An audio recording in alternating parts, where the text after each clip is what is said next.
Hey there, gang. This is White Panther coming to you from Tucson, Arizona with episode 14. Yeah, I know the last episode I said 13 and 14 because it was two variations of the same song, but this is actually episode 14, volume 3 of our video series Inside the Panther's Lair. Today we'll be talking about stringless guitar.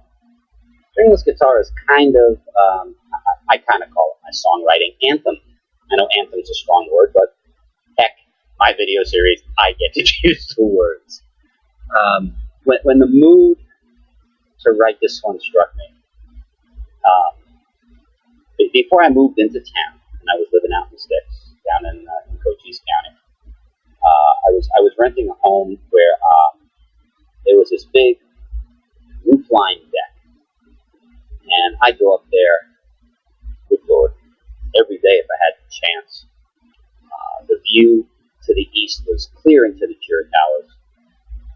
The view to the west, I looked slightly to the left when I was gazing to the west. I could look right into the Cochise stronghold. Property was set in the middle of which is easy for me to say. Take two. The property was set in the middle of just shy of a full section, 639 acres.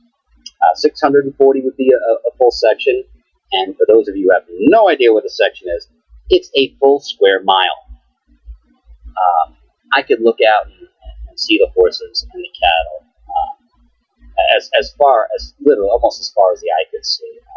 I want to guess and say that it was probably 75 to 85 miles to the east into the Cheer Tower that I could see.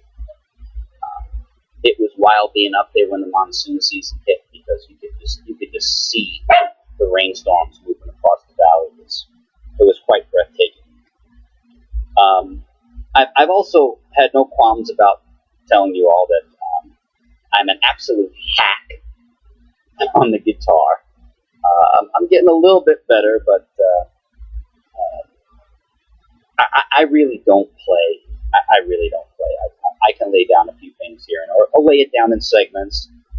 Play 2 or 3 bars at a time until I get it just right, and then copy and paste until I finally get everything together. But ultimately, when I lay down the recordings, I leave it to a real professional. I go to my man, George. He makes what I attempted to play actually sound good. But what I would do, I have a friend, I haven't seen him in quite a while, cowboy poet by the name of Marty Lang, who just before leaving Arizona gave me some of his couple of saddles, some tack, and left me a notebook with some of his poetry. Because Marty could literally just Eminem had nothing on his map, nothing whatsoever. You meet him at a bar and toss back a beer or 2 or 3 or 12. And Marty could just spin and just go on for hours. I had asked him if he had ever published any of his stuff, and he said no, but he did have a notebook. So he was gracious enough to leave me with the notebook and trust me with his work. I did take the opportunity to put all of this stuff up online, so if you ever get up on, used to be Associated Content, now it's Yahoo Voices, search for Marty Lang, Cowboy Poet, and you'll find, I want to say it's a little over 50 pieces that Marty had written. Marty, if you ever see this, miss you, buddy. You got to get together. Let me know where you are, son of a gun. He also left me an old beat-up guitar. And it wasn't until I was going through his book of poetry that I realized why the guitar had gathered so much dust. We won't go into personal detail, but there was some there was a condition that kept Marty from playing. And when I read his piece, Guitar Man, it made that old hunk of junk, that old guitar, just have that much more sentimental meaning for me. So So when I would go up on the roof and write, I would take the guitar with me and fumble through things. And at one point in time, one of the strings popped, and I was like, if I try to put new strings on this thing, it will probably just fall apart. So I just pulled all the strings off of it. And I would strum the guitar without strings, just to get the overall feel down. I would thump on it to get the percussion down, and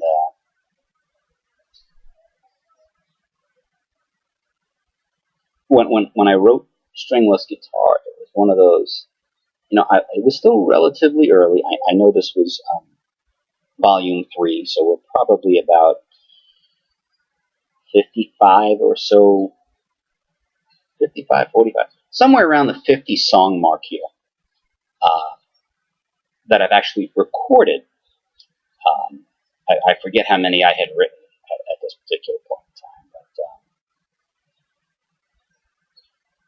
I found myself, when I'm looking back on some of the earlier material that I wrote and that I recorded, I could really see the progression in my work, how, although I still enjoy every last one of them, folks really enjoy some stuff from the first CD. Not that there was anything wrong with it, but I could just see how much better my songwriting was getting, how my ear and some of the things that I put in my magic bag of tricks that I could pull out on occasion just made the overall composition and the performances that much better. So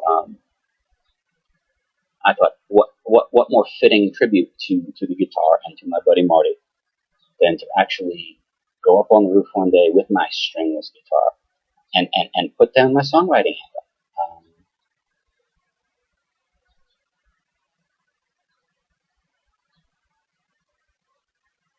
George was particularly moved by the idea of writing the song.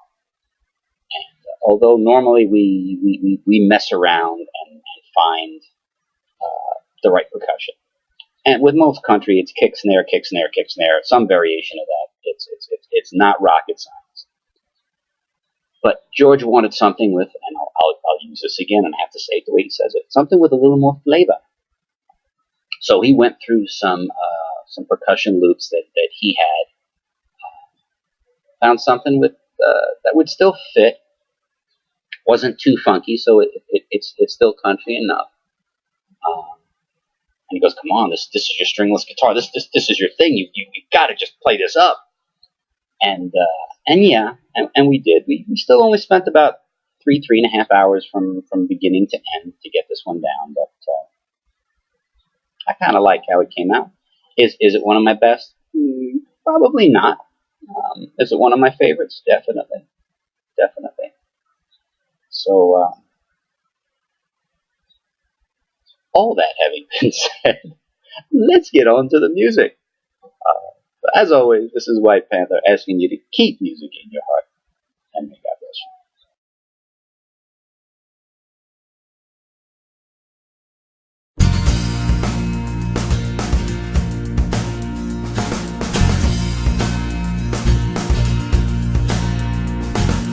Blessed with the gift of song, after I had lived my whole life long in a silent world with no music to be found. And when the words they come to me, I can tell you exactly where I'll be, up on the roof without a soul around. No, you won't have to look too far to find me and my stringless guitar. Me and my stringless guitar. We both travel pretty far. It took me right all kinds of songs, it took me right all kinds of wrongs, and we ain't done by far. Music helps me carry the load as I travel down the road. I strum away mile after mile, wearing a great old big fat smile. At least that's what I've been told. I get bitter every single time I write myself a song to sing. And no, it really doesn't matter, on this guitar it ain't got no strings. And people love to hear my music, whether they come in from near or far. They come to see the Italian cowboy and his stringless guitar. Me and my stringless guitar. We both travel pretty far. It tell me write all kinds of songs. It tell me write all kinds of wrongs. And we ain't done by far. Music helps me carry the load as I travel down the road. I strum away mile after mile, wearing a great old big fat smile. At least that's what I've been told.